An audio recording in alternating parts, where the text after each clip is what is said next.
The Nevada desert stretched endless beneath a sky so blue it hurt to look at. Heat shimmered off the tarmac at Nellis Air Force Base, distorting the silhouettes of F-16 Fighting Falcons lined up like sleeping predators. The year was 2006, and the temperature had climbed past 110 degrees by noon. 20-year-old Lieutenant Elena Reese stood beside her aircraft, sweat tracing lines down her neck beneath a flight suit that felt 2 sizes too tight.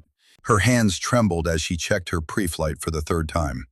She could feel the eyes on her back, could hear the whispers that weren't quite quiet enough. "Third woman to make it this far in the program," someone muttered from the hangar shadow. "But she won't finish. None of them do." "Doesn't have the instinct," another voice agreed. "You can teach someone to fly, can't teach them to be a killer."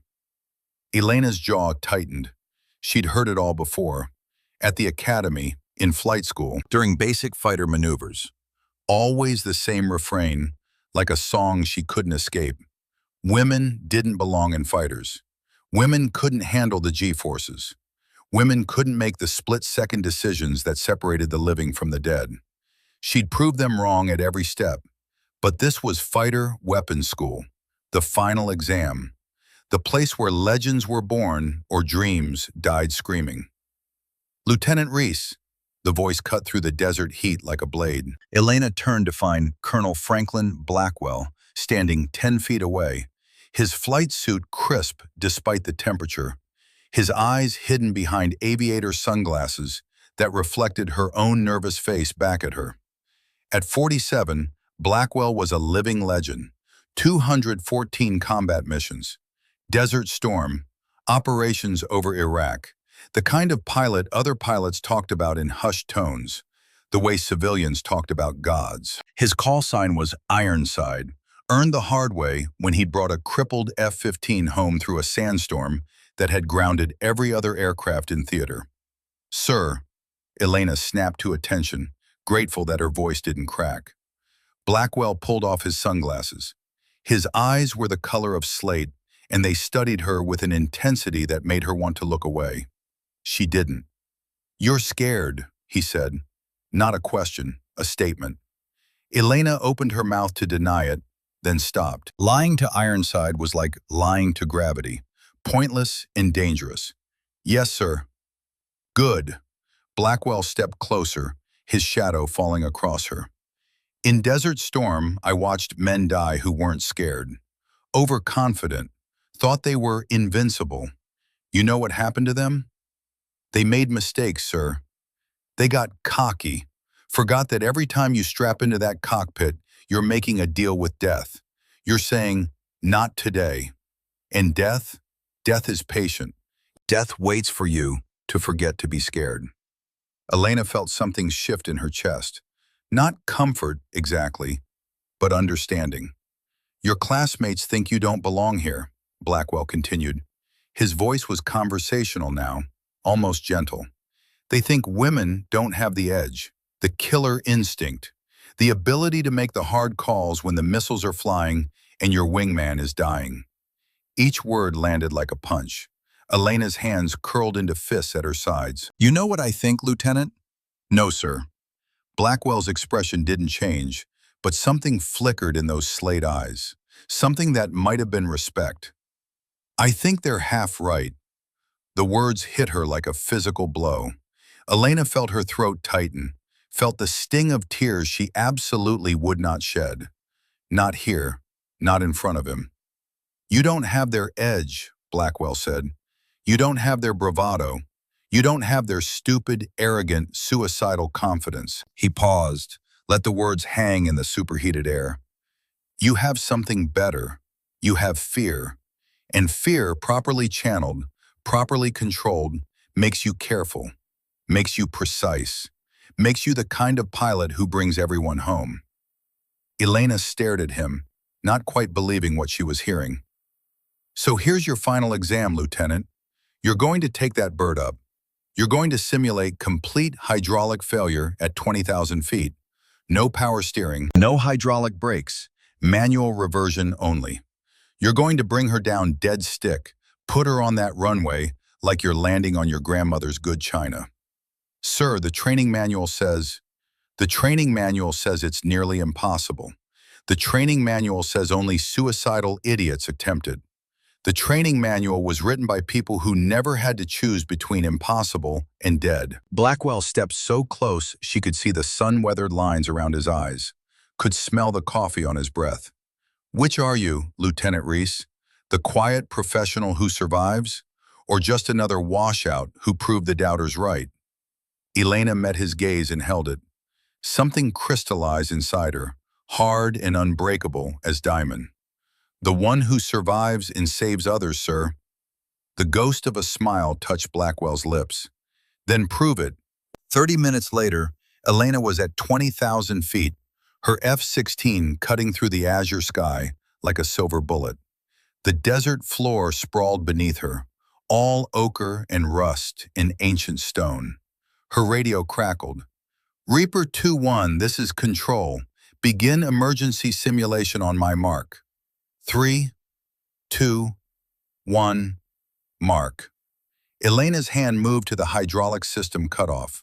One switch, one moment, the difference between controlled flight and barely managed chaos. She flipped it. The change was immediate and terrifying. The control stick, which had responded to the gentlest pressure, suddenly required all her strength to move. The aircraft, which had been an extension of her will, became a living thing fighting her for control. Every input had to be anticipated, calculated, forced. 20,000 feet, 15,000. The runway appeared in the distance, a thin gray line against the tan earth. It looked impossibly small, impossibly far. 10,000 feet. Her arms were already burning.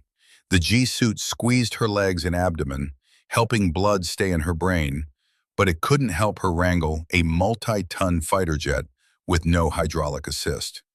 Every pilot's nightmare, every fighter jock's secret fear. 5,000 feet, the radio crackled again. Reaper 2-1, you are cleared to abort. Repeat, you are cleared to abort simulation. Elena's hand hovered over the hydraulic restore switch.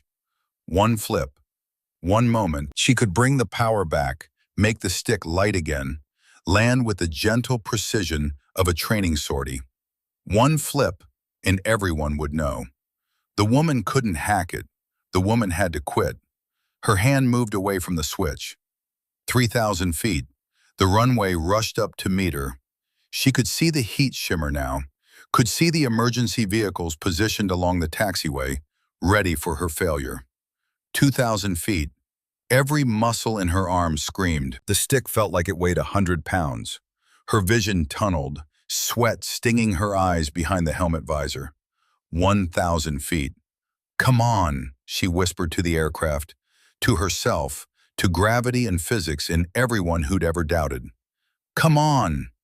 The calculations happened in her hindbrain, in that place where training becomes instinct. Airspeed, descent rate, angle of attack, flare timing, differential throttle to keep the nose aligned because she had no hydraulics for the rudder. 500 feet, 200, 100, 50, 20, now. Elena pulled back on the stick with everything she had. Her shoulders and biceps burned like fire. The F-16's nose rose, bleeding speed, trading velocity for those last few precious seconds of lift. The main landing gear kissed the concrete with barely a chirp. The nose gear settled with the gentleness of a leaf touching water. She'd done it. The aircraft rolled to a stop at the far end of the runway. Elena sat in the cockpit, her hands still locked on the stick, her entire body shaking with adrenaline and exhaustion, and something that might have been joy. The radio came to life. Colonel Blackwell's voice, flat and professional. Reaper 2-1 control. That was the most textbook dead stick landing I've seen in 25 years of flying. A pause. Welcome to the club, Lieutenant. That evening, in the debriefing room with its wall of photographs showing every graduate of fighter weapons school, Colonel Blackwell stood before the assembled class. The male pilots who'd whispered and doubted sat in rows, their faces carefully neutral. "Lieutenant Elena Reese," Blackwell said, his voice carrying the weight of judgment and finality, scored a perfect 100 on her final examination. First pilot in this class to achieve that distinction. First female pilot in the history of this program to achieve that distinction. He turned to Elena, who stood at attention, still feeling the phantom weight of that control stick in her arms. "From this moment forward, your call sign is Phoenix, because today you rose from the ashes of every doubt, every whisper, every person who said you couldn't. You rose, and you're going to keep rising." Elena's vision blurred with tears she finally allowed herself to shed. Not tears of weakness, tears of triumph. "Thank you, sir." Blackwell extended his hand. When she took it, his grip was firm and warm and somehow paternal. "Don't thank me, Phoenix. You did the impossible. You just needed someone to get out of your way and let you." The memories dissolved like morning mist as the Boeing 757's engines changed pitch, pulling Elena Morrison back to the present. She was 38 now, 18 years older than that terrified lieutenant in the Nevada desert. The jeans felt strange against her legs after months of flight suits. The navy sweater her sister had bought her for Christmas, the one that had hung unworn while she commanded the 455th Fighter Squadron through 18 months of hell, felt soft and foreign against her skin. United Flight 847 from San Francisco to Washington Dulles. Seat 13F. Window. Economy plus because colonels didn't rate business class on personal travel. And besides, she'd wanted to disappear. To be anonymous. To be anyone except Colonel Elena Reese Morrison, call sign Phoenix, whose face graced recruitment posters in the Pentagon and whose tactical innovations were taught at every fighter school in the Air Force. She pressed her forehead against the cool window and watched the patchwork farmlands of Kansas drift by below. From 35,000 feet, everything looked peaceful, ordered, safe. The geometric precision of wheat fields and irrigation circles, each one representing lives and stories she'd never know. People who woke up, went to work, loved their families, and never once had to decide whether to abandon a dying friend to save their own life. 8 months ago, Major Alex "Ghost" Turner had made that decision for her, had ordered her to leave him, to save herself, to keep flying.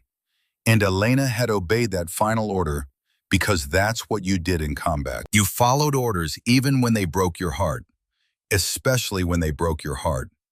General Victoria Cross had practically dragged Elena into her office 3 weeks ago, had sat her down with that motherly firmness that made you feel like you were 10 years old again. "Morrison," Cross had said, using Elena's married name from a marriage that had ended badly 5 years ago. "You've been running on caffeine and duty for 2 years straight. Your squadron is home safe. Your mission reports are filed. And if I see you in my office before the 1st of May, I'm personally going to have the security forces escort you to the nearest beach." "Ma'am, I'm fine." "You're not fine. You lost Ghost 8 months ago, and you've been flying like you're trying to follow him into whatever comes next. That stops now. Take the leave, see your family, remember what normal looks like." So here she was, flying commercial for the first time in 18 months, heading to Arlington to visit her mother, who'd been asking when her decorated war hero daughter might actually come home for more than a 48-hour pass. Normal, Elena thought, watching the clouds drift past. She'd almost forgotten what that word meant. First time flying commercial in a while? Elena turned to find the flight attendant standing in the aisle. Her name tag read, Catherine Sullivan, and her smile held the practiced warmth of someone who'd spent years managing nervous flyers and demanding businessmen. She was maybe 48, with kind brown eyes and steel gray hair pulled back in a regulation bun. "Something like that," Elena replied, managing a small smile in return. Catherine refilled Elena's coffee cup with the precision of someone who'd mastered the art of pouring at altitude. The rich aroma mixed with the recycled cabin air, creating that unique atmosphere of commercial aviation. Part anticipation, part resignation, entirely familiar to anyone who'd ever lived their life in the sky. The flight attendant lingered for a moment, her experienced eye taking in details most passengers would miss. Elena's perfect posture, the way her eyes automatically tracked to the nearest emergency exits, the unconscious way she'd stowed her carry-on with military precision, everything squared away and secure. "Military?" Catherine asked quietly, her voice carrying the respect of someone who understood the weight of service. Elena hesitated, her fingers tightening slightly around the coffee cup. She'd hoped to blend in, to disappear into the anonymous crowd of travelers, to be just another face among the 127 souls aboard this aircraft. But something about her demeanor, perhaps the way she'd automatically cataloged emergency procedures during the safety demonstration, or the instinctive way she'd assessed the flight crew during boarding, had given her away. "Air Force," she admitted quietly, her voice barely audible above the steady drone of the twin turbofan engines. Catherine's expression softened with immediate understanding. She leaned closer, lowering her voice to avoid disturbing nearby passengers. "My husband was Navy, 22 years, 3 deployments to the Gulf, retired last year as a senior chief." Her eyes held the wisdom of someone who'd lived through the unique challenges of military life. The deployments, the missed holidays, the constant gnawing worry. "I can always tell. It's something in the way you carry yourselves." She paused, glancing around to ensure their conversation remained private. "Thank you for your service, ma'am. Whatever you did over there, wherever there was for you, thank you." As Catherine moved on to attend to other passengers, Elena settled back into her seat, feeling both exposed and oddly comforted. Around her, the ordinary drama of civilian air travel continued to unfold in all its mundane complexity. In seat 13D, directly beside her, a businessman in his mid-40s pecked furiously at his laptop keyboard, his Bluetooth headset blinking steadily as he conducted what sounded like a heated conference call about quarterly projections and market penetration. Griffith Sterling, according to the name on the American Express card he'd used to purchase his overpriced airport sandwich. His world of spreadsheets and profit margins seemed impossibly distant from the life Elena had been living. Across the narrow aisle, a young woman named Deanna Harper struggled valiantly to keep her twin toddlers entertained. The boys, perhaps 3 years old, were fascinated by everything: the window shades, the tray tables, the overhead bins. Their father dozed fitfully beside them, his head tilted back at an uncomfortable angle, exhaustion written across his features. Elena recognized that particular bone-deep weariness. She'd seen it in the mirror often enough. The kind that came from months of hypervigilance finally giving way to the safety of home. Behind her, a group of college students shared earbuds and laughed over something on their phones. Spring break, most likely, heading home or to some beach destination.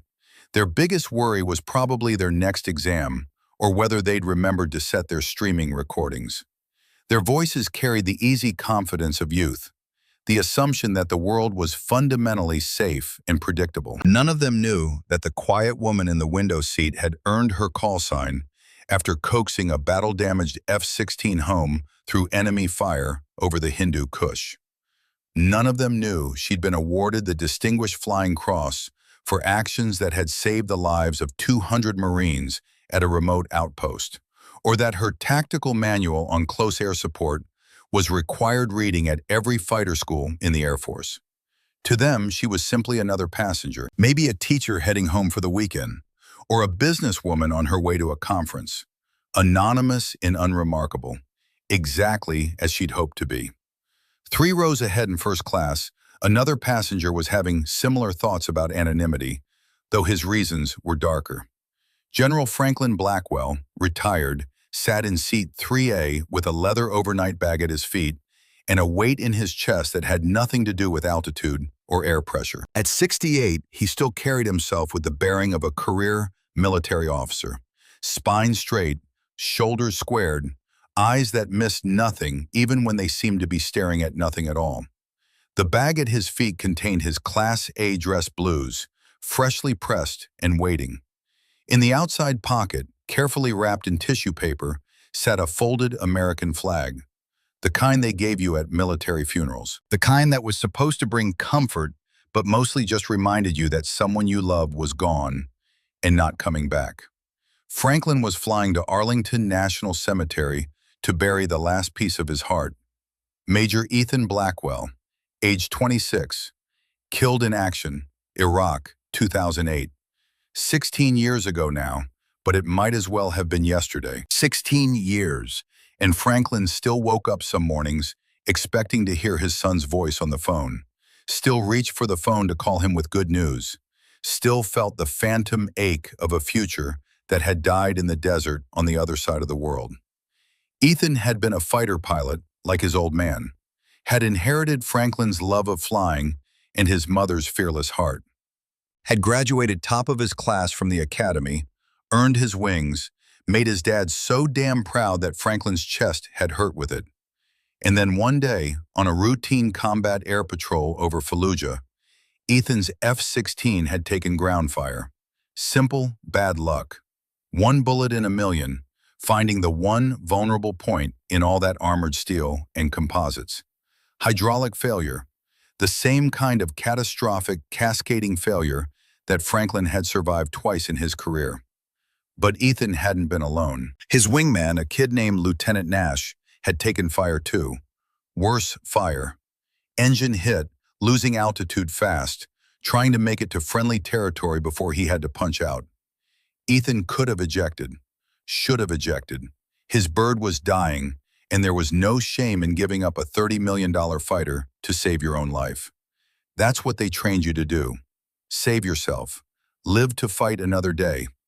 But Ethan hadn't ejected. He'd stayed with his crippled aircraft, had used the last of his hydraulic pressure to keep Nash's dying bird stable, had talked the kid through the bailout procedures, had made sure Nash got out safe. And then Ethan's hydraulics had failed completely. No ejection seat, no way out. Just a fighter jet auguring into the Iraqi desert at 400 knots. They'd given Franklin a folded flag and a medal to go with all the other medals he'd accumulated over 33 years of service. They'd told him his son died a hero. They'd meant it as comfort. It wasn't. Franklin had spent 16 years telling himself it wasn't his fault, that he hadn't pushed Ethan too hard, hadn't filled his son's head with stories of glory and honor and duty, hadn't made flying seem like the only thing worth doing with your life. He'd spent 16 years lying to himself, and now he was flying to Arlington to stand over his son's grave one final time, to say the things he should have said when Ethan was alive, to ask forgiveness for sins that couldn't be forgiven, because the person who needed to forgive him was gone. Franklin reached for the glass of bourbon the flight attendant had brought him. His hand was steady. It was always steady. 33 years of flying fighters had taught him to keep his hand steady no matter what his heart was doing. He'd been staring at the seat back in front of him for the last hour, not really seeing it, lost in memories and regrets, when movement in economy caught his eye. A woman in jeans and a navy sweater walking down the aisle toward the lavatories. Brunette, late 30s, moving with that particular economy of motion that marked military training as clearly as a uniform. Franklin's trained eye cataloged details automatically. The perfect posture that never quite left you, even in civilian clothes. The way her eyes swept the cabin, noting exits and obstacles without conscious thought. The controlled precision of every movement. And something else. Something in the set of her shoulders, the tightness around her eyes. The look of someone carrying a weight that had nothing to do with luggage. Their eyes met for half a second as she passed. Franklin felt recognition slam into him like a fist to the chest. Lieutenant Elena Reese. No, not lieutenant anymore. The rank insignia on her carry-on luggage tag said colonel. And the call sign printed below the rank wasn't anything he'd given her. Phoenix. His Phoenix. The scared kid who'd looked at him with terror and determination in equal measure, who'd told him she was the one who survived and saved others, who'd proven him right in ways he'd never imagined. Franklin watched her disappear into the forward lavatory, his mind racing. What were the odds? What possible cosmic coincidence had put them both on the same flight, heading to the same city, carrying their own private griefs? He should go talk to her, should tell her he'd followed her career, read every report, felt pride swell in his chest every time he heard someone mention the legendary Phoenix. Should tell her that training her had been one of the great privileges of his life. But something held him back. Maybe it was the weight she was carrying, visible in every line of her body. Maybe it was his own grief, too raw and fresh to share. Maybe it was just the sense that she needed this anonymity, this brief escape from being Colonel Elena Morrison, legendary fighter pilot, tactical genius, the woman who never lost a wingman. Except she had lost one. Franklin knew that because he made it his business to know. Major Alex Turner, call sign Ghost. 8 months ago, combat mission over Afghanistan. Hydraulic failure. Elena had made it home. Ghost hadn't. Franklin lifted his bourbon in a silent toast to ghosts and memories and the children you couldn't save, no matter how hard you tried. He wouldn't approach her, not now. Let her have this flight. Let her pretend to be nobody for a few hours. Besides, what would he say? That he understood her pain because he'd lost his son? That guilt was a weight that never got lighter, only more familiar? That sometimes the people we train to be heroes die being exactly that, and we're left wondering if we should have trained them to run instead? No, some conversations you couldn't have at 35,000 feet with strangers listening. Franklin settled back into his seat and tried not to think about the folded flag waiting in his bag, or the grave he'd stand over tomorrow, or the daughter he'd never had who'd grown up to be everything her teacher had hoped, and more. The universe had strange timing, he thought, putting them both on the same plane. He just hoped it wasn't an omen. 4 rows back in economy, in seat 8B, Colonel Wade Hutchins pretended to sleep while his mind raced through the mission parameters one more time. At 50, Hutchins had spent his entire career in the Air Force without ever firing a shot in anger. He was an inspector general, a paper pusher, the guy who investigated other people's heroics to make sure they'd followed the rules while saving lives. He'd made peace with that career choice years ago. Someone had to mind the regulations. Someone had to make sure the cowboys stayed in line. But this assignment was different. This assignment made his stomach turn. 2 weeks ago, his superior at the Pentagon had called him into a secure briefing room and handed him a file marked "Classified, Eyes Only." Colonel Morrison, the superior had said, sliding a photograph across the table. Elena Morrison, in flight gear, standing beside an F-16, looking every inch the warrior she was. Call sign Phoenix. You know her? I know of her, sir. Everyone does. What do you know about Major Alex Turner? Hutchins had frowned.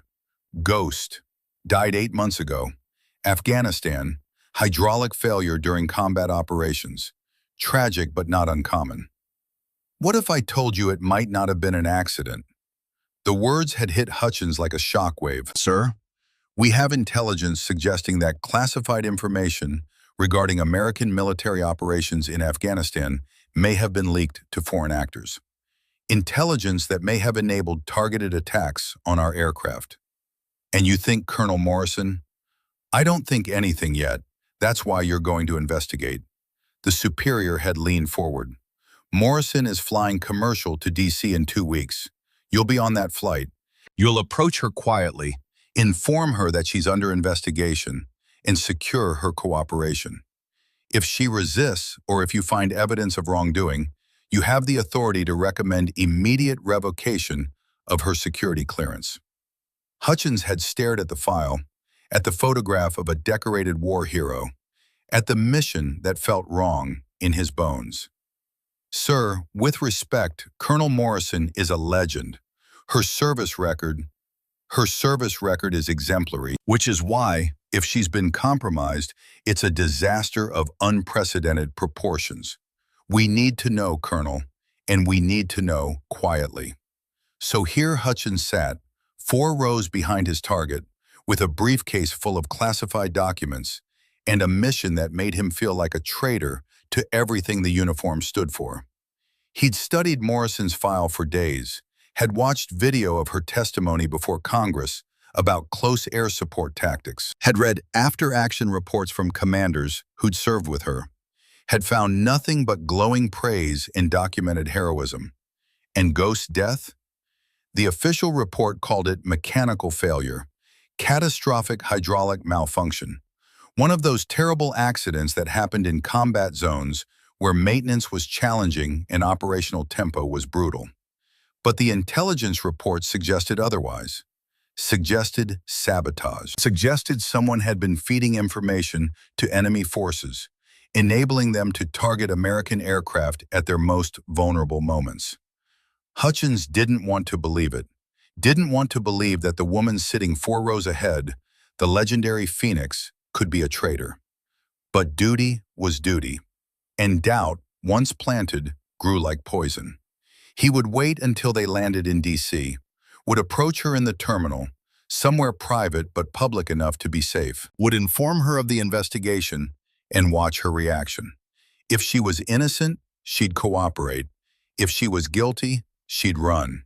Either way, he'd know. Hutchins closed his eyes and tried to quiet the voice in his head that kept whispering that he was making a terrible mistake. The first sign of trouble came at 3:52 in the afternoon, Mountain Time, exactly 2 hours and 17 minutes into what should have been a routine 5-hour flight. Elena felt it in her bones before her conscious mind recognized the threat. A vibration, subtle, almost imperceptible, the kind of thing most passengers wouldn't notice, would chalk up to turbulence or the normal sounds of an aircraft in flight. But Elena had been flying for 18 years, had logged thousands of hours in fighters where every vibration, every unexpected sound, every change in the aircraft's behavior could mean the difference between life and death. This wasn't turbulence. This was something wrong. Her hand moved automatically to brace against the window frame, her pilot's instincts screaming, danger. She checked her watch out of habit, noting the time, the altitude displayed on the seatback screen, the position of the sun through the window. 35,000 feet over eastern Colorado. Clear skies, no weather, no reason for the aircraft to be vibrating like this. The vibration pulsed through the airframe like a heartbeat with an irregular rhythm. Too low frequency to be turbulence, too persistent to be normal. Elena had felt this before, in an F-16 over Kandahar province, when her hydraulic pump had begun its death spiral. Around her, the other passengers remained oblivious. Griffith Sterling continued his conference call. Deanna Harper was reading a story to her twin boys. The college students behind Elena were still laughing at their phones. But in first class, Franklin Blackwell felt it too. His hand tightened on his armrest. His eyes, which had been closed in remembrance and grief, snapped open. After 33 years of flying, you didn't forget what a dying aircraft felt like. Then the subtle vibration became a noticeable shudder. Coffee sloshed in plastic cups. Sterling looked up from his spreadsheet with mild annoyance. Across the aisle, Deanna instinctively pulled her boys closer, and Elena Morrison, who'd spent 8 months trying to forget the sound of her best friend dying over a radio, felt ice water replace the blood in her veins. Because she knew that vibration pattern, knew it like she knew her own heartbeat. This wasn't just mechanical failure. This was the same pattern that had killed Ghost. Captain Garrett Hollis's voice crackled over the intercom system, his tone carrying that practiced airline calm designed to reassure passengers even in the worst circumstances. Ladies and gentlemen, we're experiencing some minor technical difficulties. We're going to need everyone to return to their seats and fasten your seatbelts while we sort this out. Minor technical difficulties. Elena's blood turned to ice. She'd used those exact euphemistic words herself when her F-16's engine had caught fire at 25,000 feet over enemy territory. When she'd been fighting to keep her aircraft airborne long enough to reach friendly airspace. The careful understatement that every pilot learned: never panic the passengers, never admit how bad things really are. The shudder intensified, becoming a violent shake that rattled the overhead bins and sent loose items sliding across tray tables. Sterling's laptop snapped shut with a sharp crack. Someone's phone clattered to the floor. The college students behind Elena stopped laughing mid-sentence, their youthful confidence suddenly replaced by uncertainty. Elena's trained eye cataloged every symptom as the aircraft bucked and fought against invisible forces. The way the nose pitched slightly left and right, the irregular rhythm of the vibrations, the subtle changes in engine harmonics that most passengers wouldn't notice, but that screamed mechanical failure to anyone who'd spent their life listening to the language of aircraft in distress. Then came the sound that no passenger ever wants to hear, a grinding metallic screech from somewhere deep in the aircraft's belly, like giant gears stripping their teeth. It lasted for perhaps 3 seconds, but in those 3 seconds, Elena's military-trained mind processed a dozen possibilities. None of them good. Hydraulic failure. Had to be. Primary system, possibly secondary as well. The sound of backup pumps engaging and failing, of manual reversions kicking in, of flight controls fighting against mechanical resistance. In first class, Franklin Blackwell was already unbuckling his seatbelt, his bourbon forgotten. He'd heard that sound before. In Desert Storm, when his F-15's hydraulic lines had been shredded by ground fire. He'd barely made it home that day, wrestling a 30-ton fighter jet with nothing but cables and prayers. He started moving toward the cockpit. "Sir, I need you to return to your seat." Catherine Sullivan appeared beside him, her professional composure firmly in place despite the aircraft's increasingly erratic behavior. Franklin met her eyes. "Ma'am, I've been flying military aircraft since before you were born. I know what that sound means, and I know your pilots are about to have their hands very full." Catherine hesitated, her training warring with the authority in Franklin's voice and bearing. Then Captain Hollis's voice returned to the intercom, and this time the careful airline composure had cracked just enough to reveal the steel beneath. "Flight attendants, please prepare the cabin for emergency procedures. Passengers, I need everyone to review your safety cards and prepare for a possible emergency landing." The word emergency cut through the cabin like a blade. The oxygen masks dropped from the overhead compartments with a collective thunk that seemed to echo like gunshots in the suddenly silent cabin. Yellow plastic cups dangled on their elastic tethers like exotic flowers, swaying with each violent shake of the aircraft. Around Elena, panic erupted like a flash flood. Sterling was hyperventilating, his face pale. Deanna Harper was crying as she struggled to get masks over her children's faces, while they wailed in confusion and fear.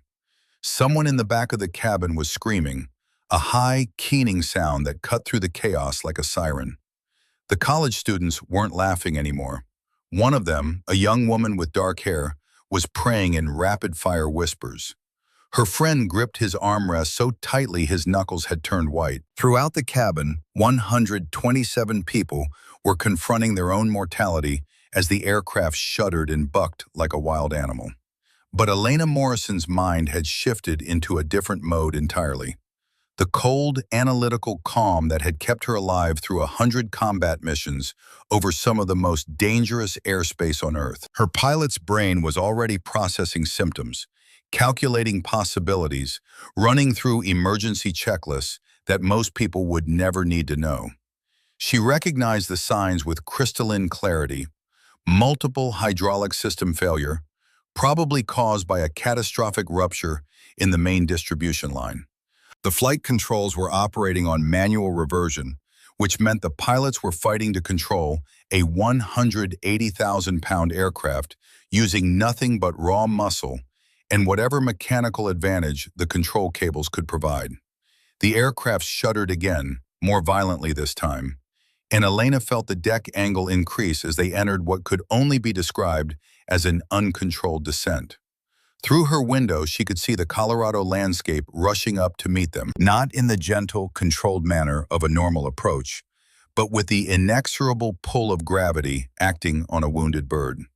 She'd been in this situation before, in a different aircraft over a different landscape, but the sick feeling in her stomach was exactly the same.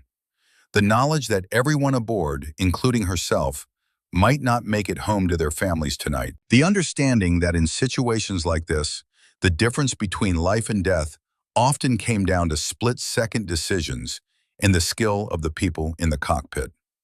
But this time, she wasn't in the cockpit. She was just a passenger in seat 13F, wearing civilian clothes, officially powerless to affect the outcome of this crisis. Except Elena Morrison had never accepted powerlessness as an option. She unbuckled her seatbelt and stood up, fighting against the tilted deck and the violent shaking of the aircraft. Sterling looked at her with wild eyes. "What are you doing? You need to sit down." Elena ignored him. She made her way to the galley where Catherine was trying to secure loose items while maintaining her own composure. "I need to talk to the captain," Elena said, her voice cutting through the ambient chaos with startling clarity. Catherine turned, her professional mask slipping for just a moment. "Ma'am, you need to return to your seat and—" "I'm a pilot," Elena interrupted. "United States Air Force. I've dealt with hydraulic failures before. Multiple system failures specifically. I can help." For a moment, Catherine hesitated, her training warring with intuition. FAA regulations were clear about unauthorized personnel in the cockpit, but as the aircraft shuddered again and tilted further into its uncontrolled descent, protocol seemed like a luxury they couldn't afford. "What kind of pilot?" Catherine asked, leaning closer to hear over the noise of the struggling aircraft. "Fighter pilot, F-16S mostly, but I've flown everything from trainers to transports." Elena's eyes never left Catherine's face. "I've brought damaged aircraft home before. I've been exactly where your captain is right now." Another violent shake decided the matter. "Follow me," Catherine said, reaching for her master key. As they fought their way toward the cockpit, Elena grabbed the intercom handset from its cradle near the forward galley. The cabin was awash in whispered prayers, muffled sobs, and the white noise of oxygen flowing through dozens of masks. But her voice cut through it all like a blade. "Ladies and gentlemen, this is Colonel Elena Morrison, United States Air Force." The effect was immediate. The crying diminished to sniffles. The whispered panic gave way to focused attention. Even the college students behind her stopped their frightened murmuring and looked toward the front of the aircraft with something approaching hope. "I want everyone to listen to me very carefully. We are going to get through this, but I need each of you to stay calm and follow all instructions from the flight crew. We have excellent pilots up front, and I'm going to help them bring us home safely." Sterling caught her eye as she passed, his fear momentarily replaced by desperate hope. "You're really Air Force?" "Yes, sir, and we're going to be fine." She squeezed his shoulder briefly, a gesture both reassuring and somehow final, as if she was accepting responsibility for everyone aboard. Then she was moving past first class, and Franklin Blackwell was standing in the aisle. Their eyes met.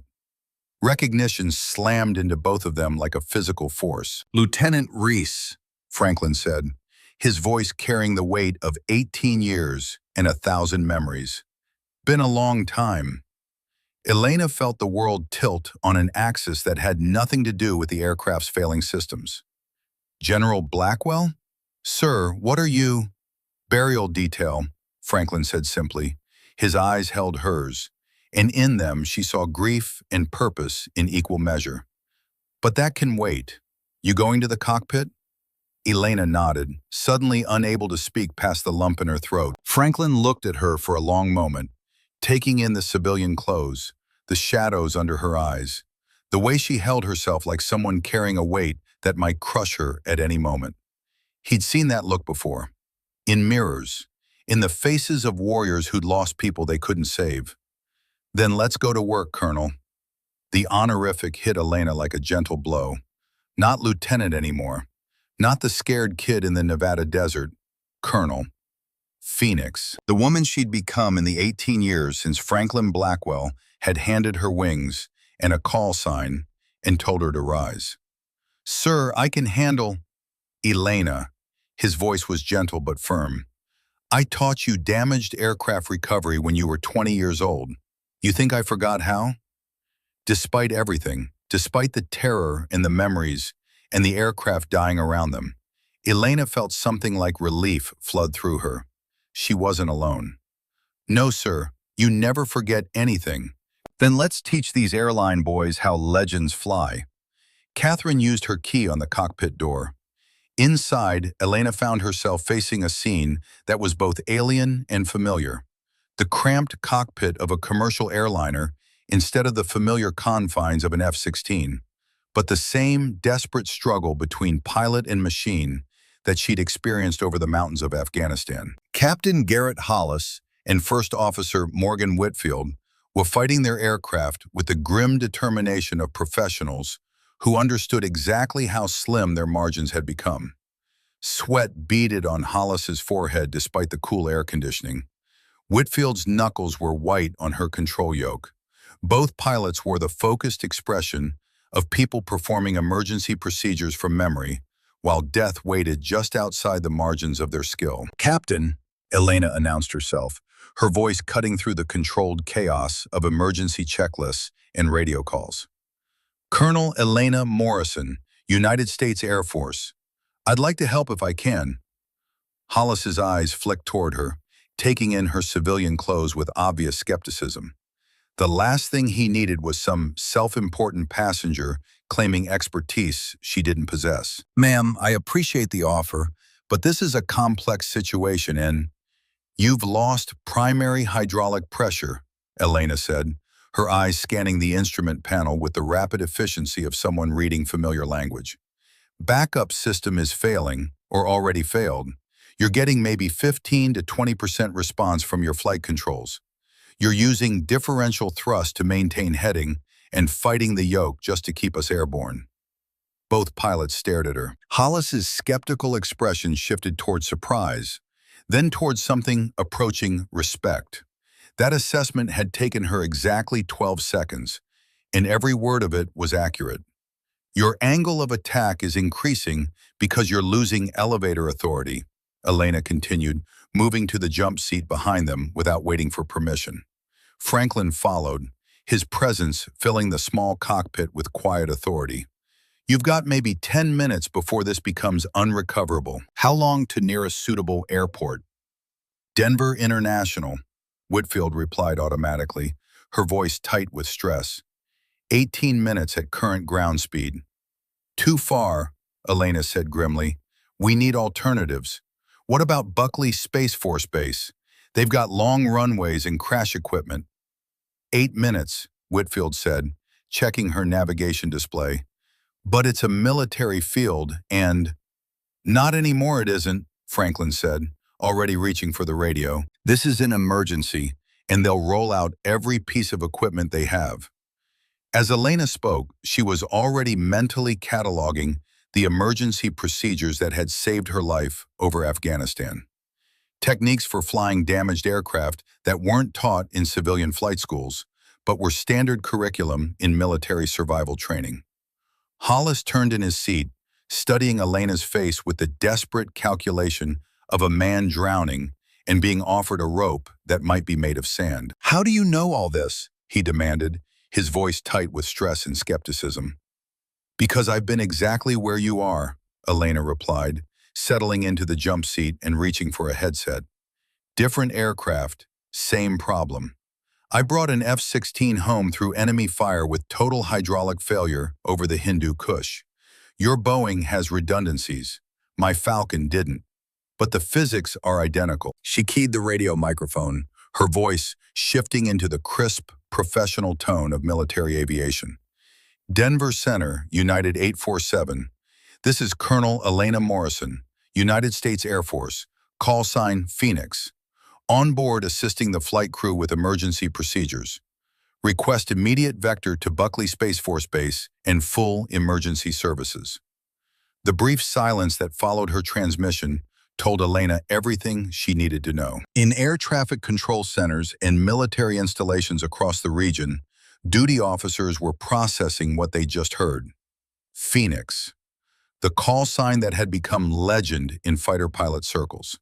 Spoken in the same breath as the great ones, the pilot who'd never lost a wingman, who'd pulled off impossible rescues, whose tactical innovations were taught at every fighter school. United 847, Denver Center, the controller's voice carried a new note of respect mixed with disbelief. Confirm call sign Phoenix. Colonel Morrison? Confirmed, Denver Center. Phoenix is on station and ready to work. Franklin leaned forward, adding his voice to the radio transmission. Denver Center, this is General Franklin Blackwell, retired, call sign Ironside. Also on board and assisting. Request you coordinate with Peterson Space Force Base Command. They'll want to know we're coming. Another pause, longer this time. The controller's voice, when it came back, was almost reverent. Phoenix and Ironside? Holy, roger that, sirs. All military installations are being notified. Stand by for coordination. Elena turned to Captain Hollis, who was watching her with an expression somewhere between hope and amazement. Garrett, she said, using his first name deliberately, claiming authority through familiarity. I need you to trust me. What I'm about to suggest is going to feel wrong. It's going to violate every procedure you've ever learned. But it's the only way we're going to save this airplane. Hollis studied her face for a long moment. In her eyes, he saw something he recognized from his own worst moments in the cockpit. The calm that comes from having stared down disaster before and refused to yield. The quiet confidence of someone who had earned the right to ask for trust. What do you need? He asked. Elena smiled for the first time since the emergency began. I need you to let Phoenix fly. At Denver Air Route Traffic Control Center, Controller Jake Drummond had been handling routine traffic for 6 hours when his carefully ordered world exploded into chaos. A radio transmission from United 847 stopped him cold, his hand freezing halfway to his coffee cup as the words, "Call sign Phoenix," echoed through his headset. Phoenix. Jake had been an Air Force controller before joining the FAA, had spent 4 years at Bagram Airfield, watching F-16s and A-10s launch into hostile skies. Every controller in military aviation knew that call sign, not just because of the pilot who carried it, but because of what it represented. Phoenix wasn't just a name, it was a legend built on impossible odds and extraordinary skill. Did she just say Phoenix? His supervisor, Carol Stevens, leaned over his shoulder, her own military background helping her recognize the significance of what they just heard. Yeah, Jake's hands were already moving across his console, pulling up emergency protocols and military liaison numbers. Phoenix and Ironside, both on the same aircraft. Jesus Christ, Carol breathed. Those two together wrote half the tactical manual. Jake keyed his microphone with the careful precision of someone who understood he was speaking to aviation royalty. Denver Center to United 847. Confirm call signs Phoenix and Ironside. Colonel Morrison and General Blackwell? Confirmed, Denver Center. Elena's voice came back through the static, crisp and professional despite the chaos surrounding her. Phoenix and Ironside on station and assisting with aircraft emergency. Request immediate coordination with military air traffic control and emergency services. Even over the radio, Jake could hear the unmistakable sounds of an aircraft in distress. The background noise of struggling engines, the subtle audio cues that told him United 847 was fighting for its life. But overlaying that mechanical symphony of failure was something else. Absolute calm and authority from the woman who had just identified herself as one of the most legendary pilots in modern Air Force history. Carol was already on the phone to Peterson Space Force Base, her voice urgent but controlled. This is Denver Center. We have an aircraft emergency involving Colonel Elena Morrison, call sign Phoenix, and General Franklin Blackwell, call sign Ironside. Yes, those Phoenix and Ironside. We need immediate military coordination and possible fighter escort. The response was immediate. Within 90 seconds, alerts were flashing on screens across 3 military installations. At Peterson, the command duty officer was pulling up service records that made his hands shake as he read them. Elena Morrison's file was so heavily redacted, it looked like someone had taken a magic marker to most of her operational history. But what was visible told the story of a warrior whose exploits had become legend. At Buckley Space Force Base, Major Jason Drummond was reviewing flight training schedules when his secure phone buzzed with an emergency alert. He read the message twice before the words sank in. United 847 in emergency. Phoenix on board. Ironside on board. Assistance required. Holy hell, he whispered, then caught himself. Even in crisis, military bearing demanded better. But this was Phoenix, the pilot whose tactical innovations were taught at the Air Force Academy, whose actions over Afghanistan had saved Forward Operating Base Chapman from being overrun, whose call sign was spoken with reverence in ready rooms from Langley to Kadena. And Ironside, the Desert Storm legend who'd trained half the current fighter force, both of them on a dying civilian aircraft. "Viper," he called to his wingman, Captain Sloan Brennan, who was across the ready room studying weather reports. "Emergency scramble. We're escorting a civilian aircraft." "What's the threat?" Sloan asked, already moving toward their gear. "No threat. Guardian Angel mission." Jason's voice carried an odd note of awe. "Phoenix and Ironside are aboard. They're helping fly a damaged airliner." Sloan stopped mid-stride. Like every fighter pilot in the Air Force, she knew the Phoenix story, or rather the dozen Phoenix stories that had become part of military lore. The emergency landing in a sandstorm that saved her wingman's life. The solo mission behind enemy lines to extract a downed pilot. The tactical manual she'd written that was now required reading at the academy. Phoenix Morrison? That Phoenix? That Phoenix. And she needs us.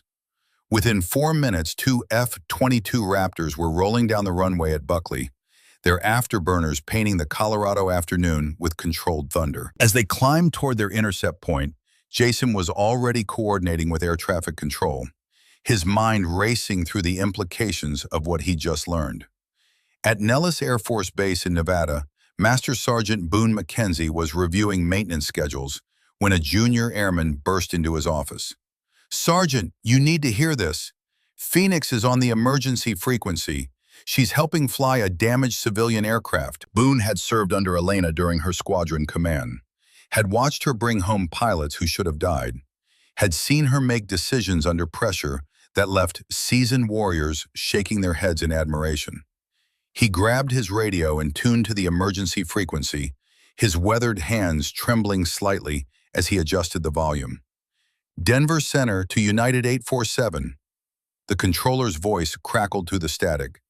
"Military escort is inbound. ETA 12 minutes. Colonel Morrison, we have Hawk flight of F-22s from Buckley en route to provide assistance." Elena's response came through calm and professional. "Denver Center, Phoenix. Appreciate the escort. We're maintaining heading for Buckley, but I need you to coordinate with approach control. We're going to need every foot of runway they can give us, and this approach is going to be unconventional." Boone smiled despite his worry. Unconventional from Elena Morrison usually meant something that would be impossible for anyone else. As word continued to spread through military channels, a remarkable thing began happening at air bases across the country. Off-duty personnel who heard about Phoenix being aboard the troubled aircraft began gathering in operations centers and ready rooms, following the emergency on military frequencies. Pilots who'd flown with her, maintainers who'd serviced her aircraft, controllers who'd guided her home from missions, all united by respect for a warrior who'd earned her place in the pantheon of aviation legends. At Edwards Air Force Base, test pilots paused their experimental flights to listen. At Shaw Air Force Base, A-10 pilots gathered around radios, remembering joint training exercises where Elena had taught them close air support techniques that saved lives. The story was bigger now than just one aircraft in distress. It had become a moment when the entire military aviation community held its collective breath, waiting to see if their legendary Phoenix could rise from the ashes one more time. And somewhere over the Colorado landscape, at the controls of a Boeing 757 with failing hydraulics and 127 souls on board, Colonel Elena Morrison was about to remind the world why legends are born from moments when ordinary people do extraordinary things. But first, she had to deal with a man in seat 8B who had just stormed into the cockpit with murder in his eyes and accusations on his lips. Colonel Wade Hutchins looked at Elena Morrison and saw everything his mission had warned him about. The legendary pilot, the decorated hero, the woman who might be a traitor. "Colonel Morrison," he said, his voice tight with barely controlled fury, "you're under investigation for violations of rules of engagement that resulted in the death of Major Alex Turner. You are ordered to stand down immediately." The cockpit fell silent, except for the sound of the struggling aircraft. Elena turned slowly to face Hutchins, her expression unreadable. "Colonel," she said quietly, 127 people are about to die if I don't help these pilots. Your investigation can wait." "You're not fit for duty," Hutchins pressed. "Your judgment is compromised. Your actions led to Ghost's death, and I have evidence." Franklin Blackwell moved faster than a 68-year-old man had any right to move. He stepped between Elena and Hutchins, and when he spoke, his voice carried the weight of 33 years of command and the fury of a man who'd spent 16 years drowning in his own guilt. "Colonel Hutchins," Franklin said, his voice dangerously soft, "you will stand down, or I will have you removed from this cockpit by force. Your choice." Hutchins drew himself up. "Sir, with all due respect, you're retired. You have no authority here. And Colonel Morrison is under investigation for—" "Son." Franklin stepped forward, closing the distance until he was inches from Hutchins's face. "I earned my stars saving lives while you were still in diapers. I buried friends, students, and my own child. And I will be damned if I let some paper-pushing inspector with delusions of importance interfere with this woman saving 127 innocent people." He paused, let the words hang in the air. "Now, get out." The command cracked like a whip. Hutchins looked at Franklin, at Elena, at the pilots who were watching with barely concealed hope, and felt something shift inside him. Maybe it was the altitude. Maybe it was the look in Franklin's eyes. Maybe it was just the sickening realization that he might have been wrong about everything. He backed toward the cockpit door. "This isn't over," he said, but the words lacked conviction. As the door closed behind him, Elena clenched her fists to keep them steady on the instruments. Not from fear, from rage, grief. 8 months of guilt that had just been weaponized against her in front of strangers. "Sir," she whispered, her voice cracking, "what if he's right? What if Ghost died because I—" Franklin grabbed her shoulders, forcing her to meet his eyes. "Elena Reese Morrison, listen to me. Ghost died because war is hell, and aircraft fail, and sometimes good people die no matter what we do. Not because you weren't good enough. You're the best pilot I ever trained, the best I ever saw. And right now, 127 people need you to be that pilot. Understood?" Elena drew a shaking breath, then another. Then she nodded. "Yes, sir." "Good. Now let's show them what Phoenix can do." At 39,000 feet above the snow-capped peaks of the Colorado Rockies, United Flight 847 looked like a wounded eagle fighting against gravity itself. Major Jason Drummond eased his F-22 Raptor into formation 500 feet off the airliner's right wing. The contrast between the sleek fighter and the struggling commercial aircraft, telling the story of two different worlds of aviation, suddenly united by crisis. The Boeing 757 wallowed through the thin air, its control surfaces moving in erratic, jerky motions as the flight crew fought to maintain even basic stability. From his cockpit, Jason could see the telltale signs of an aircraft in severe distress.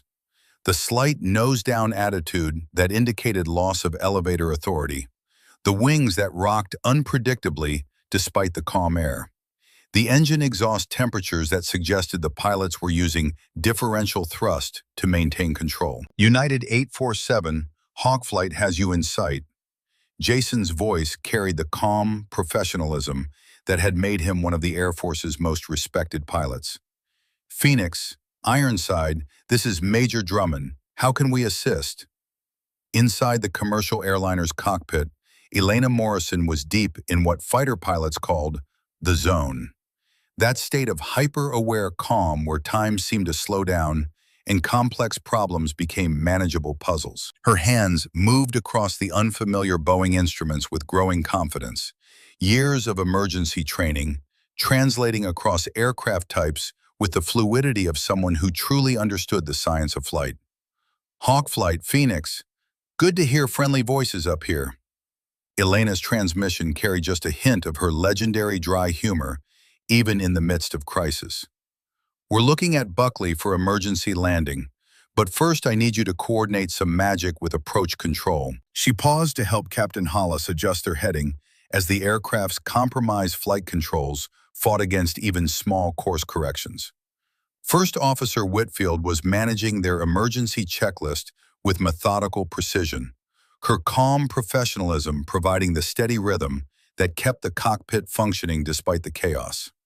I need runway 19er cleared and held, Elena continued. Every piece of emergency equipment they can muster. And Jason, I know you're thinking textbook approach procedures, but throw that manual out the window. We're going to be coming in fast, steep, and probably sideways. This is going to be all about energy management and hoping we can bleed off enough speed before we run out of runway. Copy that, Phoenix, already coordinating with Tower. But even as Jason acknowledged her request, his mind was processing the implications of what he'd just heard. Elena Morrison, the Phoenix, was essentially telling him that she was about to attempt a landing that would challenge every principle of commercial aviation safety. And yet, if anyone could pull off the impossible, it was the pilot whose call sign had become synonymous with miraculous recoveries. In his left seat, Captain Sloan Brennan was monitoring emergency frequencies as military installations across the region checked in with offers of assistance. The response was unprecedented, not just because of the civilian aircraft in distress, but because of who was helping to fly it. Hawk, this is Cheyenne Mountain. We're tracking your emergency.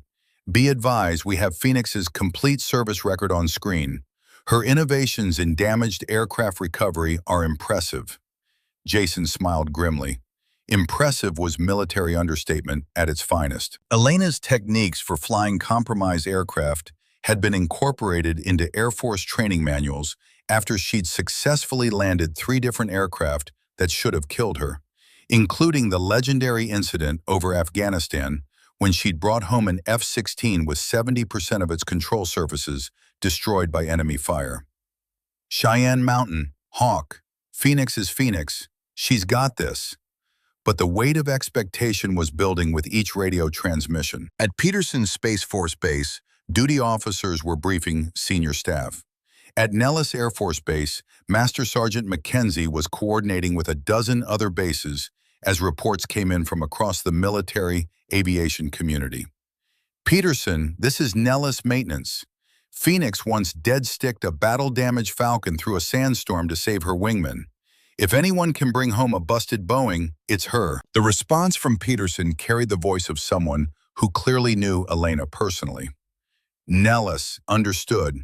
We have full emergency services staged, but make no mistake, this landing is going to push the limits of what's physically possible. Inside the cockpit of United 847, Elena was oblivious to the growing legend being built around her emergency landing attempt. Her entire world had narrowed to airspeed indicators, attitude displays, and the delicate balance of keeping 180,000 pounds of aluminum and humanity airborne on barely responsive controls. "Garrett," she said to Captain Hollis, "I need you to start thinking like a test pilot. Everything we're about to do is going to feel wrong. We're going to approach faster than any commercial aircraft should. We're going to use techniques that aren't in any civilian manual. But trust me, I've been here before." Hollis's hands were steady on his controls, but sweat beaded his forehead despite the cool cockpit air. "Elena, I've got 25 years with this airline. I've never had a passenger save my aircraft before. And I've never been a passenger on someone else's emergency," Elena replied with a slight smile. "Guess we're both breaking new ground today." Through the cockpit windows, they could see the F-22s holding perfect formation, their pilots ready to provide whatever assistance possible. It was a sight that would have been unthinkable in normal circumstances. America's most advanced fighters escorting a commercial airliner like protective guardian angels. Franklin Blackwell stood behind the pilot's seats, his presence a steadying force in the cramped space. He'd been exactly where Elena was now, had made the same impossible calculations, fought the same losing battle against physics and mechanical failure. But he'd never done it with 127 civilian lives depending on the outcome. "Elena," he said quietly, his voice meant only for her. "Remember Nevada, the dead stick landing I said was impossible." Elena's hands paused momentarily on the instruments. "The one where you said only suicidal idiots attempted.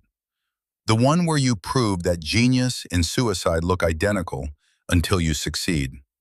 Franklin's slate eyes met hers in the reflection of the instrument panel. "That's what we're doing here. Something impossible. Something that'll look like madness until it works." Elena nodded slowly. "And if it doesn't work? Then we tried, and trying is all we ever get to do." But then the aircraft shuddered violently, and a new alarm began to blare. The secondary hydraulic system, which had been limping along on emergency backup, chose that moment to fail completely. Morgan Whitfield's voice was tight but controlled. "Captain, we just lost all hydraulic pressure. We're flying on cables and prayers." Elena felt the control inputs change beneath her guiding hands. What had been difficult was now nearly impossible. The backup steering was gone.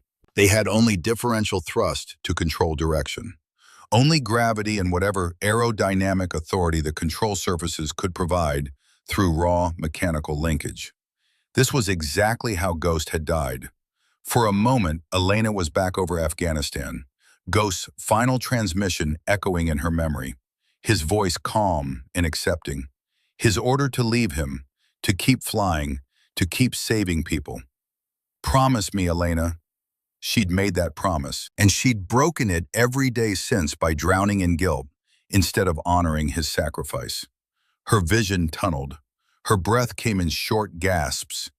The absolute certainty that she couldn't do this, that she was going to fail again, that 127 people were going to die because she wasn't good enough. Franklin saw it happening, recognized the signs of someone drowning in their own head. He knelt beside the jump seat, his old knees protesting, and put his hand on her shoulder. "Elena, look at me." She couldn't look away from the instruments that were screaming failure, from the memory of Ghost's final words, from the weight of 127 lives that she was about to let down. "Colonel Morrison," Franklin's voice was sharp now, carrying the command authority that had led men through Desert Storm. "Look at me. That's an order." Elena's eyes snapped to his. "My son died flying," Franklin said quietly. "Ethan. He was 26. Iraq, 2008. HIP failure, just like this. He could have ejected, should have ejected, but his wingman was in trouble, and Ethan stayed with his bird long enough to make sure the kid got out safe." Elena felt something crack in her chest. "For 16 years I blamed myself," Franklin continued. "Thought if I hadn't pushed him, hadn't made him want to be like his old man, he'd still be alive. I almost ate my gun 3 times. Almost joined him. Sir, But then I realized something. Franklin's grip on her shoulder tightened. Ethan didn't die because of me. He died doing exactly what he was born to do, saving someone who couldn't save themselves. And Ghost? Ghost didn't die because of you.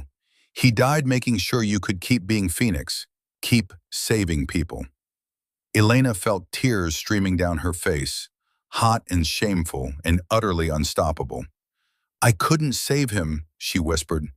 No, you couldn't, because some things can't be saved. Some people die, and there's nothing you can do about it except honor them by living.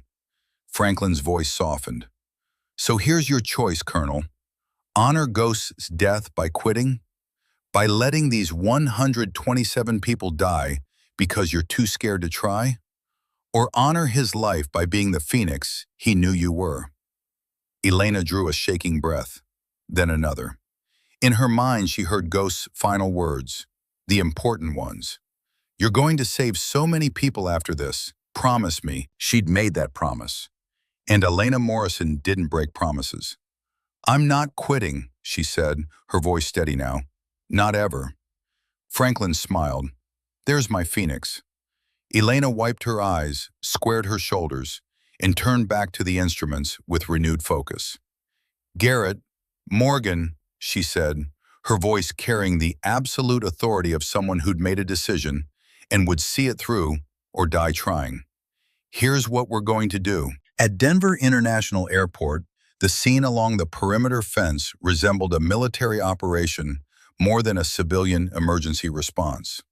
43 emergency vehicles lined the taxiways and runways, fire trucks with specialized aircraft firefighting foam, ambulances equipped for mass casualty events, crash recovery equipment, hazmat teams, mobile command centers. Colorado Air National Guard helicopters circled at a safe distance, their crews ready to provide additional medical evacuation if needed. Fire Chief Robert Garrison stood in the command vehicle coordinating with incident commanders from multiple agencies. All units, this is command. Aircraft is beginning final approach. Based on the pilot's reputation and the military escort, we're expecting a successful recovery. But be ready for anything. This landing is going to be unconventional. On runway 19 at Buckley Space Force Base, every piece of emergency equipment the military could muster had been positioned. The runway, designed to handle massive cargo aircraft and the occasional fighter emergency, stretched nearly 13,000 feet. But even that might not be enough for what was coming. Denver approach, United 847 with Hawk Flight escort. Elena's voice came through every speaker in the tower, in the command centers, on the emergency frequencies that dozens of military bases were monitoring. Beginning final approach, runway 19. Be advised this approach is non-standard. We'll be using military emergency procedures adapted for civilian aircraft. United 847, Denver approach. Ma'am, you're cleared for any approach you deem necessary. All traffic has been diverted. Emergency services are standing by. The controller's voice carried a note of awe that wasn't lost on anyone listening. Word had spread about who was helping to fly the damaged aircraft. The military grapevine had done its work. Everyone from the tower controllers to the crash crews knew that Phoenix was aboard, that Ironside was with her, that 2 generations of legendary aviators were about to attempt something that would either go down in history as brilliant or catastrophic.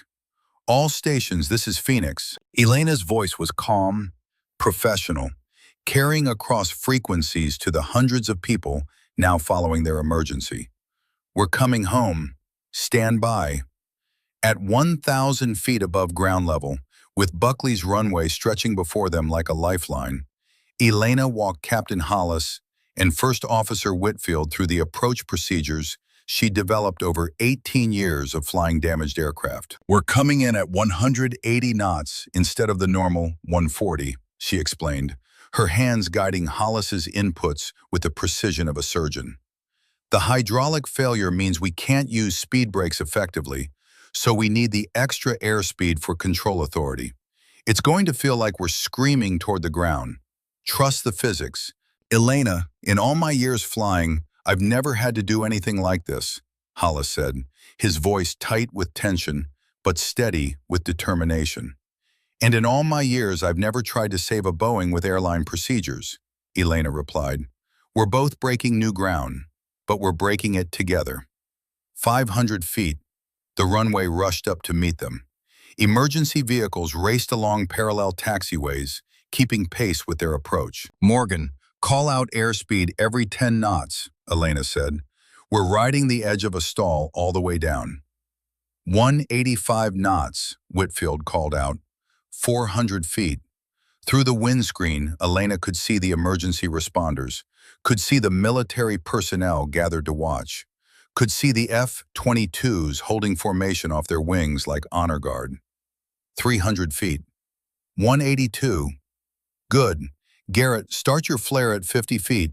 Keep it shallow. We want to fly this airplane onto the runway, not drop it. 200 feet. 180. In the passenger cabin, 127 souls held their breath. Deanna Harper clutched her twin boys. Griffith Sterling had abandoned his spreadsheets and joined hands with the stranger beside him. Tyler Aldridge gripped his mother's hand and whispered prayers he'd learned in Sunday school. 100 feet. Then the nose gear indicator flashed red.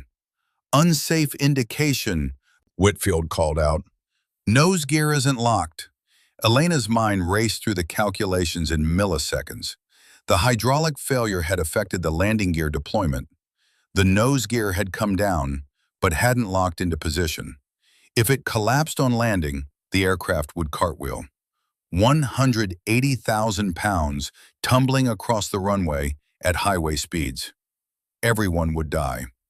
But before Hollis could respond, a new voice cut through the cockpit radio. Colonel Wade Hutchins, his voice tight with panic and shame. Colonel Morrison, I need to tell you something. My phone. There's a remote trigger. They told me it was just for documentation, but I think it's connected to something in the cargo hold. Elena's blood turned to ice. Where's the phone now, Colonel? I threw it out the galley service door 30 seconds ago. I couldn't do it. I couldn't kill you all. Franklin's voice was hard as steel. Son, when we land, you'd better pray that phone is the only evidence we find. Yes, sir. I know, sir. Elena forced her mind back to the immediate crisis. Sabotage device or not, they still had to land this aircraft. And they had seconds, not minutes. We land anyway, Elena said, her voice allowing no argument. No choice. Garrett, hold the nose off as long as possible. Let main gear take the weight first. We'll bring the nose down gentle when we bled off speed. If it collapses, Hollis started, then we deal with it. But we don't quit. We never quit. 50 feet. 175. Flare now, Garrett. Easy pressure back. That's it. The main landing gear kissed the concrete with barely more impact than a normal landing. The Boeing's nose stayed elevated as they bled speed, the crippled nose gear still dangling unsecured. Hold it, Elena coached. 150, 140, 130. The aircraft rolled down the runway, its nose held high by Hollis's strength and Elena's guidance. Emergency vehicles paced them, ready to respond. 120, 110, 100. Bring the nose down now. Gentle, gentle. The nose gear touched the runway, held for 1 second, 2, 3, then locked into place with an audible clunk that resonated through the entire airframe. Reverse thrust maximum, Elena commanded. Morgan, call out speed. 100 knots, 90, 80. The aircraft shuddered as Hollis pulled the throttle levers into full reverse. The engines screamed in protest as they fought to slow 180,000 pounds of momentum. 70, 60, 50. Emergency vehicles surrounded them now, ready for anything. 40, 30, 20. Finally, mercifully, United Flight 847 rolled to a complete stop, just 800 yards from the threshold of runway 19er. The silence in the cockpit was profound. broken only by the sound of four people breathing heavily and the distant wail of approaching emergency vehicles. Captain Hollis's voice was hoarse with exhaustion and disbelief. "Ladies and gentlemen, welcome to Buckley Space Force Base." The cabin erupted in applause, tears, and prayers of gratitude. But Elena Morrison, still wearing the jeans and sweater that had marked her as just another passenger 3 hours earlier, wasn't finished yet. "Garrett, Morgan," she said quietly, "we need to get these people off this aircraft quickly and safely. The emergency isn't over until everyone's on the ground." As the first emergency vehicles surrounded the aircraft and portable stairs approached the main door, Elena finally allowed herself a moment to breathe. Through the cockpit window, she could see something that made her catch her breath. Military personnel were arriving at the base, not just the expected accident investigators and officials, but active duty and retired Air Force members from across Colorado. Word had spread through the aviation community with lightning speed, and they had come to honor one of their own. Major Drummond stood near the aircraft in his flight suit, having landed his F-22 moments earlier.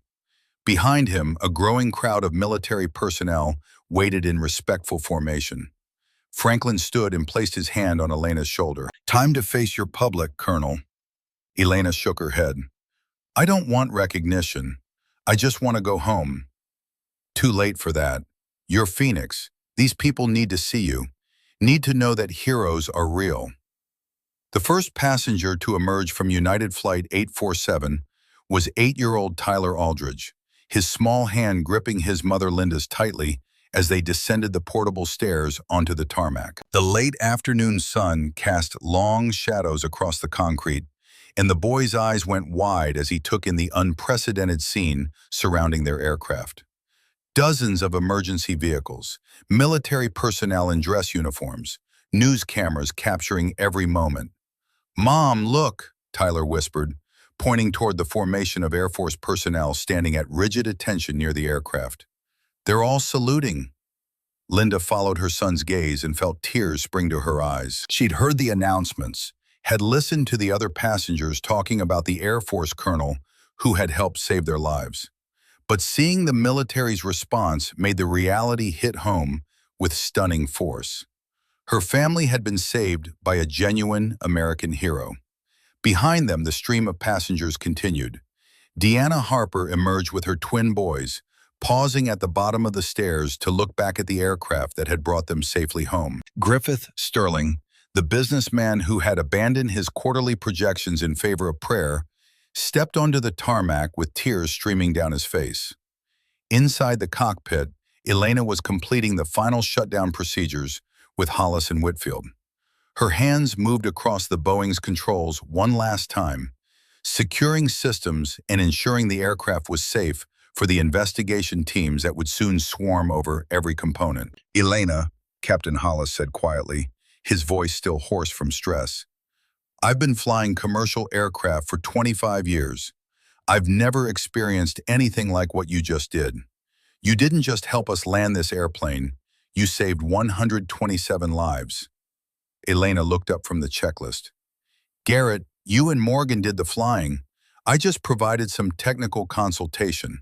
This was a team effort from beginning to end." Morgan Whitfield shook her head with a slight smile.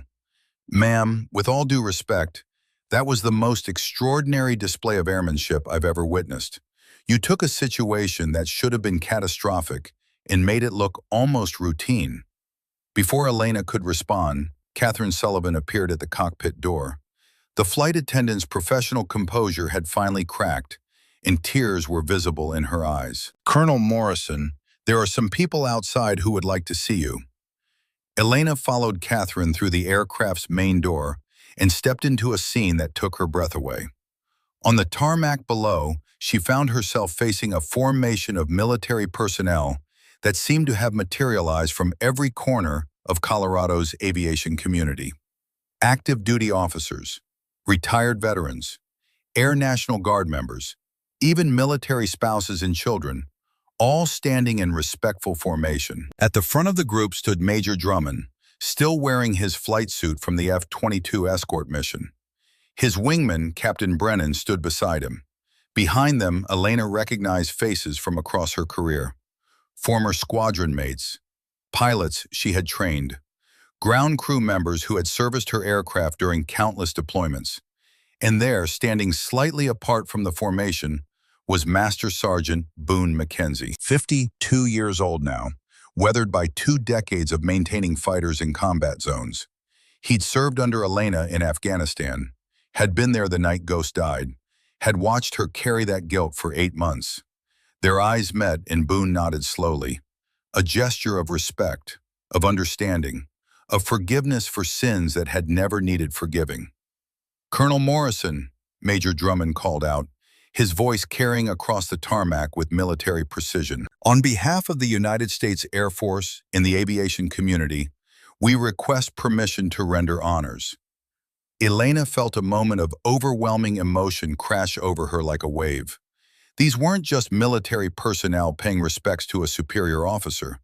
These were warriors honoring one of their own, recognizing not just her actions on this day, but the lifetime of service that had led to this moment. "Permission granted," she replied, her voice steady despite the turbulence in her heart. Major Drummond snapped to attention and rendered a crisp salute. His wingman followed immediately. Then, like dominoes falling in perfect sequence, every military member present came to attention and saluted. Active duty, retired, officers, enlisted, representing every branch of service but united in their respect for the woman who had just reminded the world what it meant to answer the call when duty demanded everything. The moment stretched across the tarmac in profound silence, broken only by the distant sound of aircraft engines and the click of news cameras capturing an image that would grace front pages across the nation. Elena Morrison, still wearing the civilian clothes she had put on that morning for a simple flight home, stood perfectly erect and returned the salute with the same precision she had learned as a cadet 26 years earlier. Franklin Blackwell stood at the top of the aircraft stairs, watching the scene unfold below.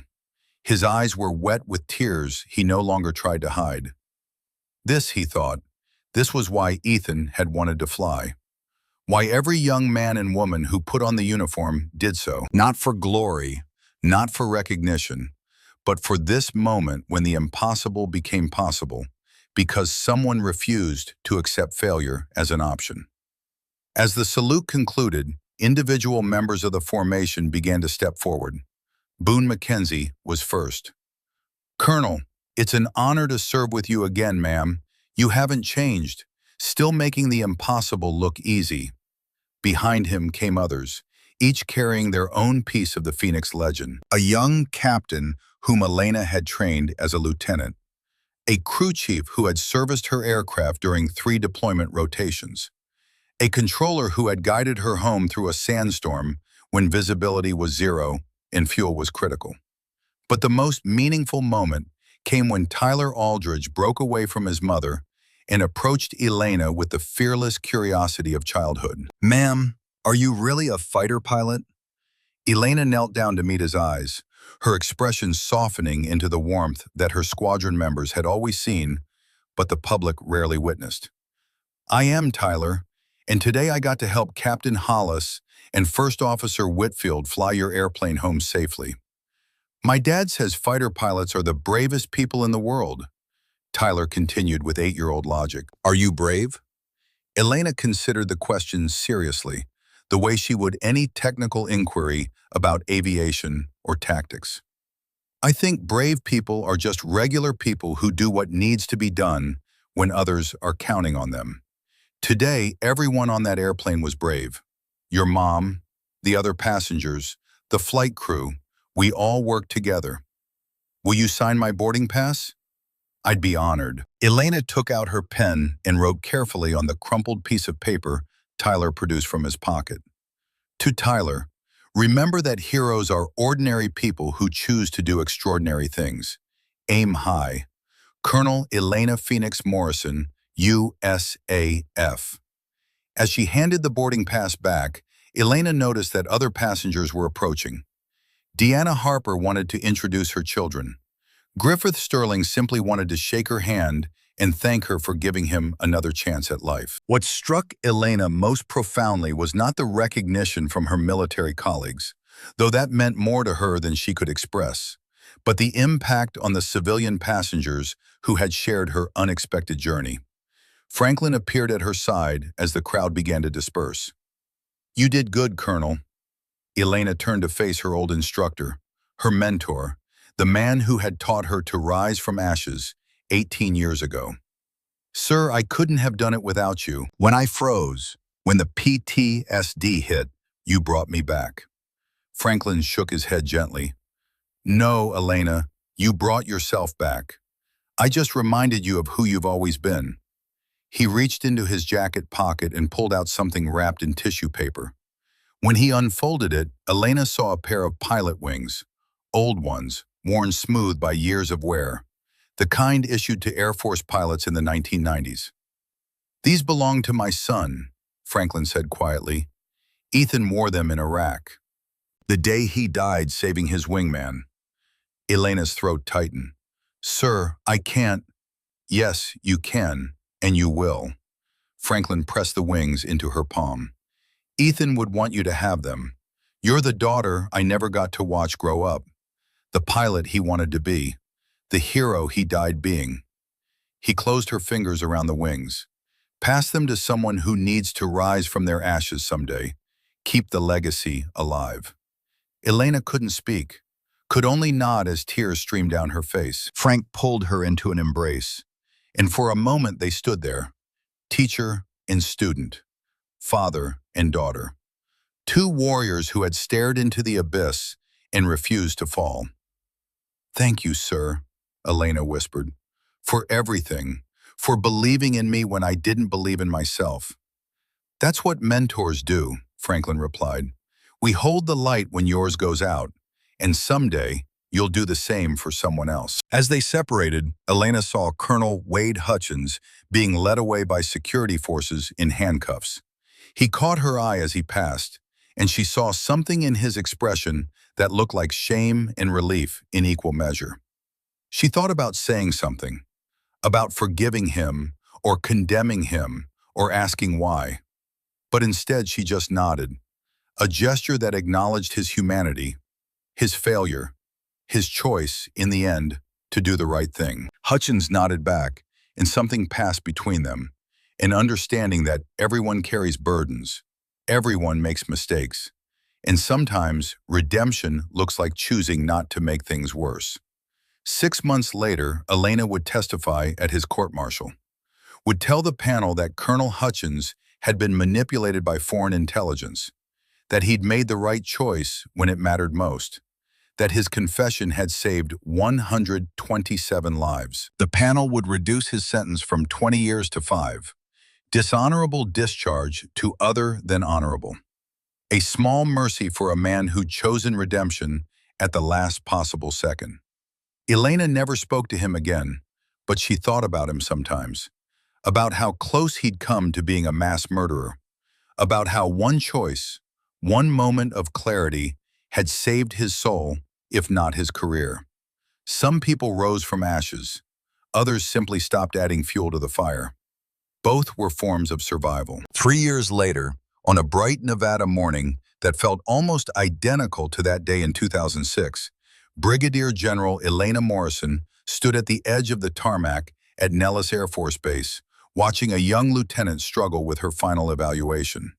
Lieutenant Kara Severin was 23 years old, brilliant, and terrified. Elena could see it in the set of her shoulders, in the way her hands trembled as she completed her pre-flight, in the expression that said she was one failure away from washing out. The male instructors stood in the hangar shadow, their voices carrying across the superheated air. "She doesn't have the aggression, doesn't have the edge. Too hesitant, too careful, she'll never make it." Elena felt something crystallize inside her, a memory of another frightened lieutenant, another day when everything hung in the balance. She walked across the tarmac toward Kara, who snapped to attention as she approached. "Lieutenant Severin, walk with me." They moved away from the aircraft, away from the watching eyes and whispered doubts. Do you know what these are? Elena held out Ethan Blackwell's wings, worn smooth by 3 years of her carrying them. No, ma'am. These belong to Major Ethan Blackwell. He died in Iraq in 2008, saving his wingman. His father gave them to me 3 years ago, after I almost gave up. Elena's voice was gentle, but firm. He told me that heroes aren't born, they're forged in fire, and the ones who rise are the ones who refuse to stay down. Kara looked at the wings, then at Elena. Ma'am, I keep failing. Maybe they're right. Maybe I don't have what it takes. 3 years ago, I froze in a cockpit. PTSD, guilt, fear. I had 127 people depending on me, and I almost quit. Elena met Kara's eyes. But someone reminded me that we don't fly for glory. We fly so others can live. She pressed the wings into Kara's palm. Prove them wrong. Like I did. Like Ethan did. Like his father taught me. Kara looked at the wings, then at her waiting aircraft, then back at Elena. Something shifted in her expression. Fear giving way to determination. Yes, ma'am. 2 hours later, Elena stood in the observation tower with Franklin Blackwell, who was now 71 and had driven 3 hours just to watch. Together, they watched Kara execute a flawless dead-stick landing. The same impossible maneuver Elena had performed 18 years ago. The same one Franklin had said only suicidal idiots attempted. The same one that had made Phoenix a legend. As Kara climbed out of her aircraft, pumping her fist in triumph, while her instructors stood in stunned silence, Franklin turned to Elena. You know, Franklin said quietly, watching Kara celebrate with her instructors, who were no longer doubting. Ethan would have loved this. Seeing the legacy continue, seeing you pass on what I gave you. Elena glanced at him, saw the peace in his weathered face. The grief was still there. It would always be there, but it no longer consumed him. You gave me more than flying skills, sir. You gave me the courage to rise, every single time. Franklin smiled. And you gave an old man a reason to believe his son's death meant something. That the cycle continues. That heroes make heroes, all the way down. He paused, looking at the Nevada sky that had witnessed so many legends born. I'm retiring. For real this time. 71 is too old to keep haunting flight lines. He chuckled. But I'll be watching, waiting to see who you make into legends next. Thank you, Ironside, for everything. No, Phoenix, thank you. They shook hands and Elena knew this was goodbye. Not forever, but to this chapter. Franklin had given her wings. She'd proven worthy of them, and now she'd given them to someone else. The circle was complete. You know what the difference between us and them is? Franklin asked, gesturing toward the instructors. What, sir? We know the secret. Heroes aren't born. They're forged in fire. And the ones who rise are the ones who refuse to stay down. Like a phoenix, Elena said softly. Like a phoenix, Franklin agreed. They stood together in companionable silence, watching the next generation celebrate their own moment of triumph, watching the legacy continue, watching the cycle of rising and lifting others begin again. And somewhere, in whatever comes after, Ghost smiled, because his phoenix had kept her promise, had kept flying, had kept saving people, had kept rising from the ashes, just like she always would. 7 years later, the Air Force Academy briefing room fell silent as Brigadier General Kara Severin stepped to the podium. At 30 years old, she wore her own legends now. 2 combat deployments, 43 combat missions, a call sign earned in fire, Ember. Because embers, someone had said, are what phoenixes leave behind to start new fires. She held up a pair of worn pilot wings, the same ones Elena Morrison had given her 7 years ago, the ones Ethan Blackwell had worn, the ones that carried 3 generations of rising from ashes. These wings, Kara said to the room full of cadets, belonged to a hero who died saving his wingman. They were passed to another hero who saved 127 civilians. She passed them to me when I was about to quit. She found a face in the crowd. A young woman, 19, terrified, on the edge of washing out. Today, I'm passing them to someone who needs to remember. Heroes aren't born. They're forged in fire, and the ones who rise are the ones who refuse to stay down. She walked into the crowd and stopped in front of the young cadet. "What's your name, Lieutenant?" "Reese, ma'am. Lieutenant Sarah Reese." Kara's breath caught. The universe had a sense of humor. Or perhaps Elena Morrison did. "Well, Lieutenant Reese, time to live up to that name." She pressed Ethan's wings into Sarah's palm. "Make us proud. Make yourself prouder."